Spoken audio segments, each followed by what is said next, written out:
आप देख रहे हैं खबर 24 फास्ट न्यूज़। इस समय हम मौजूद हैं वहीदा मोड़ पे, जो कि हर प्रत्येक रविवार की तरह डॉक्टर विनोद कुमार बिंद जी के द्वारा जो दिया जा रहा है निःशुल्क परामर्श, क्योंकि लोकसभा की बात करें 78 में बीजेपी इनको अपना उम्मीदवार बनाया है।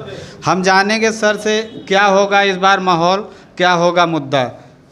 सर पहले तो आपके हमारे चैनल में स्वागत है। आपको डबल बधाई, क्योंकि पहले आप विधानसभा में थे, अब तो बड़ा क्षेत्र मिला है जी। आपको और आपको चैनल को देखने वाले को सबको बहुत बहुत धन्यवाद।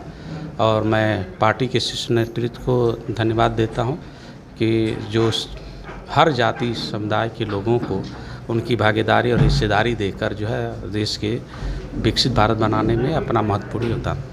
जैसे सर देखा जा रहा है, जहां विपक्ष है एनडीए बोले 25 वादे के साथ, गारंटी योजना के साथ अपने यहाँ चुनावी रण में उतारी है, जहां डाटा और आटा पे बात चल रही, माननीय अखिलेश यादव जी बोल रहे हैं, तो इस पे आपका क्या कहना है? देखिए, कहने और करने में बहुत अंतर होता है। और पहले भी विपक्ष की सरकारें रही हैं, तो जो कहते थे उनकी योजनाएं जो आती थी वो पन्नों तक सीमित कर रह जाती थी, धरातल पर नहीं आती थी। लेकिन हमारे देश के यशस्वी प्रधानमंत्री आदरणीय नरेंद्र मोदी जी जो कहते हैं वो करके दिखाते हैं, और उनकी जितनी भी जन कल्याणकारी योजनाएं हैं वो आपको धरातल पर दिखती है, चाहे गांव गिराव और समाज के निचले पैदान पर खड़ा व्यक्ति तक पहुंचती है। और विपक्ष को ये चीज़ अच्छी नहीं लगती है। तो क्या लग रहा है, जहां माननीय प्रधानमंत्री जी 400 की पार की बात कर रहे हैं, वहीं माननीय श्री अखिलेश यादव बोल रहे हैं हार रहे हैं, तो इस पे क्या कहेंगे आप? देखिए, ये विपक्ष के मुद्दे होते हैं और हमारे प्रधानमंत्री जी जो कहते हैं वो हर सत्य ही होता है। उसमें 400 पार होगा, और 400 पार होने के बाद यही विपक्ष कह रहा है कि जो हारते हुए की बात कर रहा है, कहेगा कि ईवीएम में गड़बड़ी होगी, तो ईवीएम को दोष देता। अगर बाई चांस के अगर कहीं जीतते हैं तो उसको ईवीएम उनको सही नज़र आते। तो इनके विजन में ही कमी है, इनका विजन छोटा है, और हमारे देश के यशस्वी प्रधानमंत्री जी का विजन बहुत बड़ा है। उसी विजन के तहत जो है 2047 तक हमारा विकसित भारत जरूर बन जाएगा। आप देख लीजिए, आज जब 14 के पहले आप में अपने आसपास ही देख लीजिए कितना विकास हुआ है। जहाँ चलने के लिए रोडें नहीं हुआ करती थी, जहाँ शौचालय नहीं हुआ करते थे, गरीबों के घर नहीं होते थे, महिलाओं के लिए जो है सिलेंडर नहीं होते थे, परिषदीय विद्यालयों की कंडीशन ऐसे थे कि उसमें घास ही फूस दिखते थे। वो सारे चीज़ जो जैसे लगते हैं कि कन्वेंट के। तो हमारी सरकार की जो सोच है कि हर गरीब को वो सुख सुविधाएँ मिले जो अमीर को मिलती है, वो सार्थक है। और सार्थक ही नहीं है, ये करके दिखाया भी जा रहा है। अगर देखा जाए सर, विपक्ष हर समय बोलती रहती है कि बेरोजगारी और महंगाई से जनता परेशान है, तो इस पे क्या कहेंगे, जहां युवा बेरोजगार?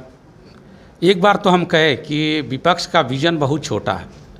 विपक्ष अगर बात करता है तो हम लोग जब मेडिकल कॉलेज में गए थे तो 650 सीटें थी, तो उस मेडिकल 7-8 मेडिकल कॉलेज होते थे, कुल 650 सीटें थी। उसी के अनुसार वहाँ कर्मचारी जो भी है, कर्मचारी हैं, पैरामेडिकल स्टाफ है, जो सारी चीज़ें हैं, अब उसके हिसाब से कितने होंगे। आज हमारे प्रदेश में ही केवल बात करेंगे तो 9000 जो है सीटें हो गई हैं।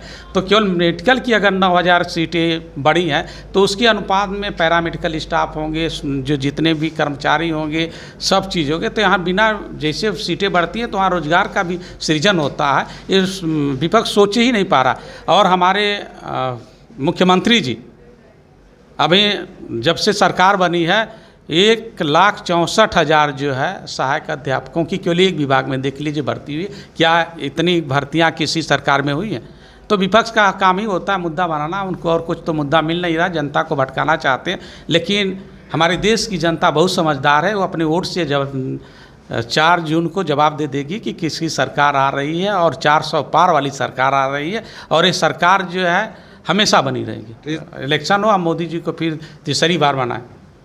देखिए सर से हम जाने, क्योंकि इस बार जो चुनावी रण चल रहा है, अगर देखा जाए बाहुल क्षेत्र लोकसभा 78 में की बात करें तो इसमें बाहुल क्षेत्र बिंद होने के कारण डॉक्टर विनोद कुमार को अपना कैंडिडेट बना के यहाँ लोकसभा 78 में भेज के श्री नरेंद्र मोदी जी अपने हाथों को मजबूत करने के लिए, क्योंकि विपक्ष का जो कहना है हार है, यही नरेंद्र मोदी 400 की पार बात करते हुए। खबर 24 फास्ट न्यूज़ संवाददाता मोहन के साथ कैमरामैन संजीव।